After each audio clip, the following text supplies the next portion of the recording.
राहुल हमेशा कहते रहे हैं, मेरी भारत माता जमीन का टुकड़ा भर नहीं, कुछ धारणाओं का गुच्छा भर भी नहीं है, बल्कि हर एक भारतीय की पारा पारा आवाज है। राहुल ने अपने भारत जोड़ो यात्रा के अनुभव को एक खत में संजोकर इस देश के सामने रखा।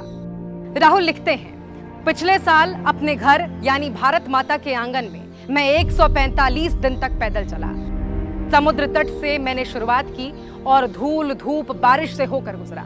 जंगलों, चारागाहों, शहरों, खेतों, गांवों, नदियों और पहाड़ों से होते हुए मैं महबूब कश्मीर की नर्म बर्फ तक पहुंचा। रास्ते में अनेक लोगों ने मुझसे पूछा, ये आप क्या कर रहे हैं? आज भी कई लोग मुझसे यात्रा के लक्ष्य के बारे में पूछते हैं, आप क्या खोज रहे थे? आपको मिला क्या? असल में मैं उस चीज को समझना चाहता था जो मेरे दिल के इतने करीब है, जिसने मुझे मृत्यु से आंख मिलाने और चरैवेती की प्रेरणा दी है, जिसने मुझे दर्द और अपमान सहने की शक्ति दी और जिसके लिए मैं सब कुछ न्यौछावर कर सकता हूं। वर्षों से रोजाना वर्जिश में लगभग हर शाम मैं 8 से 10 किलोमीटर दौड़ लगाता रहा। मैंने सोचा बस 25, मैं तो आराम से 25 किलोमीटर चल लूंगा। मैं आश्वस्त था कि ये एक आसान पदयात्रा होगी, लेकिन जल्द ही दर्द से मेरा सामना हुआ। मेरे घुटने की पुरानी चोट जो लंबे इलाज के बाद ठीक हो गई थी, फिर से उभर आई। अगली सुबह लोहे के कंटेनर के एकांत में मेरी आंखों में आंसू थे। बाकी बचे 3800 किलोमीटर मैं कैसे चलूंगा? मेरा अहंकार चूर चूर हो चुका था। भीनु सारे ही पदयात्रा शुरू हो जाती थी और ठीक इसके साथ ही एक भूखे भेड़िया की तरह दर्द हर जगह मेरा पीछा करता और मेरे रुकने का इंतजार करता। कुछ दिनों बाद मेरे पुराने डॉक्टर मित्र आए, उन्होंने कुछ सुझाव भी दिए, मगर दर्द जस का तस रहा। लेकिन तभी कुछ अनोखा अनुभव हुआ। यह एक नई यात्रा की शुरुआत थी। जब भी मेरा दिल डूबने लगता, मैं सोचता कि अब और नहीं चल पाऊंगा, अचानक कोई आता और मुझे चलने की शक्ति दे जाता। कभी खूबसूरत लिखावट वाली 8 साल की एक प्यारी सी बच्ची, कभी केले के चिप्स के साथ एक उजास बुजुर्ग महिला, कभी एक आदमी जो भीड़ को चीरते हुए आए और मुझे गले लगाए फिर गायब हो जाए, जैसे कोई खामोश और अदृश्य शक्ति मेरी मदद कर रही हो। घने जंगलों में जुगनुओं की तरह वो हर जगह मौजूद थी। जब मुझे वाकई इसकी जरूरत थी, ये शक्ति मेरी राह रोशन करने और मदद करने वहां पहले से ही थी। पदयात्रा आगे बढ़ती गई। लोग अपनी समस्याएं लेकर आते रहे। शुरुआत में मैंने सबको अपनी बात बतानी चाहिए। मैंने उन्हें भरसक समझने की कोशिश की। मैंने लोगों की परेशानियों और उनके उपायों पर भी बात की। जल्द ही लोगों की संख्या बहुत ज्यादा हो गई और मेरे घुटने का दर्द बदस्तूर। ऐसे में मैंने लोगों को महज देखना और सुनना शुरू कर दिया। यात्रा में शोर बहुत होता था। लोग नारे लगाते, तस्वीरें खींचते, बतियाते और धकियाते चलते। रोज का यही क्रम था। प्रतिदिन 8 से 10 घंटे मैं सिर्फ लोगों की बातें सुनता और घुटनों के दर्द को नजरअंदाज करने की कोशिश करता।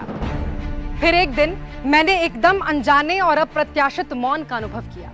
सिवाय उस व्यक्ति की आवाज के जो मेरा हाथ पकड़े मुझसे बात कर रहा था, मुझे और कुछ भी सुनाई नहीं दे रहा था। मेरे भीतर की आवाज जो बचपन से मुझसे कुछ कहती सुनती आ रही थी, खामोश होने लगी। ऐसा लगा जैसे कोई चीज हमेशा के लिए छूट रही हो। एक किसान था और मुझे अपनी फसल के बारे में बता रहा था। उसने रोते हुए कपास की सड़ी हुई लड़ियां दिखाई। मुझे उसके हाथों में बरसों की पीड़ा दिखाई पड़ी। अपने बच्चों के भविष्य को लेकर उसका डर मैंने महसूस किया। उसकी आंखों के कटोरे तमाम भूखी रातों का हाल बताते थे। उसने कहा अपने मरणासन पिता के लिए वो कुछ भी नहीं कर पाया। उसने कहा कि कभी कभी अपनी पत्नी को देने के लिए उसके हाथ में कौड़ी भी नहीं होती। शर्मिंदगी और विपत्ति के वे लम्हे जो उसने अपनी जीवन साथी के सामने महसूस किए, मानो मेरे दिल में खौंध गए। मैं कुछ बोल नहीं पाया। बेबस होकर मैं रुका और उस किसान को बाहों में भर लिया। अब बार बार यही होने लगा।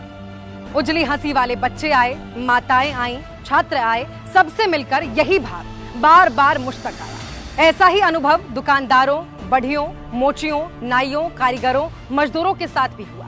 फौजियों के साथ यही महसूस हुआ। अब मैं भीड़ को, शोर को और खुद को सुन ही नहीं पा रहा था। मेरा ध्यान उस व्यक्ति से हटता ही नहीं था जो मेरे कान में कुछ कह रहा होता था। आसपास का शोरगुल और मेरे भीतर छिपा हुआ अहर्निश, मुझ पर फैसले देने वाला आदमी न जाने कहां गायब हो चुका था। जब कोई छात्र कहता कि उसे फेल होने का डर सता रहा है, मुझे उसका डर महसूस होता। चलते चलते एक दिन सड़क पर भीख मांगने को मजबूर बच्चों का एक झुंड मेरे सामने आ गया।